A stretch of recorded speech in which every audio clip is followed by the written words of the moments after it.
നല്ല സുഖകരമായിട്ടുള്ള ഒരു ഉറക്കം എന്ന് പറഞ്ഞാൽ എല്ലാവരുടെ ഒരു സ്വപ്നമാണല്ലേ. കുറച്ചു കാലം മുമ്പ് ഒരു പ്രശസ്തനായിട്ടുള്ള ഒരു ഡോക്ടർ തന്നെ പറഞ്ഞിരുന്നു, നിങ്ങൾക്ക് ജീവിതത്തിൽ ഏറ്റവും പ്രധാനമായിട്ടും വേണ്ടത് രാത്രി എല്ലാം മറന്ന് സുഖമായിട്ട് ഉറങ്ങാൻ സാധിക്കുകയാണ് എന്നുള്ളതാണ്. പലപ്പോഴും രാത്രി തിരിഞ്ഞും മറിഞ്ഞും കിടന്ന് ശരിയായിട്ട് ഉറക്കം കിട്ടാതെ രാത്രിയിൽ ഒരു ഉറക്കം കഴിഞ്ഞിട്ട് പിന്നെ ഉണർന്നിരിക്കുന്ന ആൾക്കാർ ഒരുപാട് പേര് നമുക്ക് ചുറ്റുമുണ്ട്.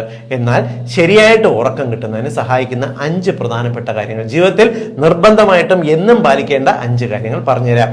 ഒന്നാമത്തത് ഉറക്കത്തിന്റെ സമയമാണ്. എല്ലാ ദിവസവും ഒരേ സമയത്ത് ഉറങ്ങാൻ പോവുക, ഒരേ സമയത്ത് ഉണരാനായിട്ട് ശ്രമിക്കുക.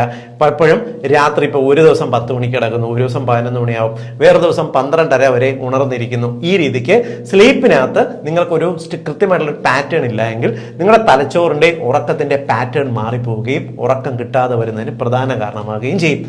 രണ്ടാമത്തത്, രാത്രിയിൽ ഉറങ്ങുന്നതിന്, പ്രത്യേകിച്ച് വൈകുന്നേരം കിടക്കുന്നതിന് ഒരു 3 മണിക്കൂർ മുമ്പെങ്കിലും ചായ, കാപ്പി മുതലായവ ഒഴിവാക്കാനായിട്ട് നോക്കുക. കാരണം സ്റ്റിമുലന്റുകൾ, അതിപ്പോൾ ചായയോ കാപ്പിയോ അത്യാവശ്യം മദ്യമോ ആയിക്കോട്ടെ, ഇത് തലച്ചോറിനെ ആക്റ്റീവ് ആക്കി നിർത്തുകയും ഉറക്കം കിട്ടാതിരിക്കാൻ കാരണമാകുകയും ചെയ്യും.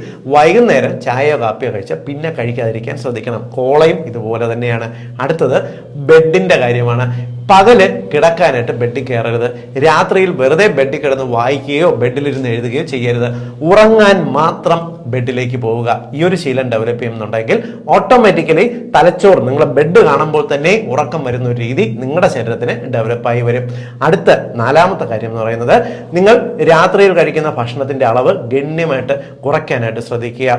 5ാമത്തെ കാര്യം എന്ന് പറയുന്നത്, മൊബൈൽ ഫോണിന്റെ ഉപയോഗമാണ്. രാത്രി ഉറങ്ങുന്നതിന് 1 മണിക്കൂർ മുമ്പ് ഈ മൊബൈൽ ഫോൺ ഒഴിവാക്കുക. അതേപോലെ തന്നെ രാത്രിയിൽ ഇടയ്ക്ക് ഉണർന്നു പോയി കഴിഞ്ഞാൽ മൊബൈൽ ഫോണിൽ ടൈം നോക്കുക, മൊബൈൽ ഫോണിൽ എന്തെങ്കിലും വീഡിയോ കാണാനായിട്ട് ശ്രമിക്കരുത്. ഇതെല്ലാം നിങ്ങളുടെ ഉറക്കം നഷ്ടപ്പെടുന്നതിന് കാരണമാകും. ഇത് ഉറക്കമില്ലാത്ത എല്ലാവരുടെ അറിവിലേക്കായിട്ട് ഒന്ന് ഷെയർ ചെയ്തോളൂ.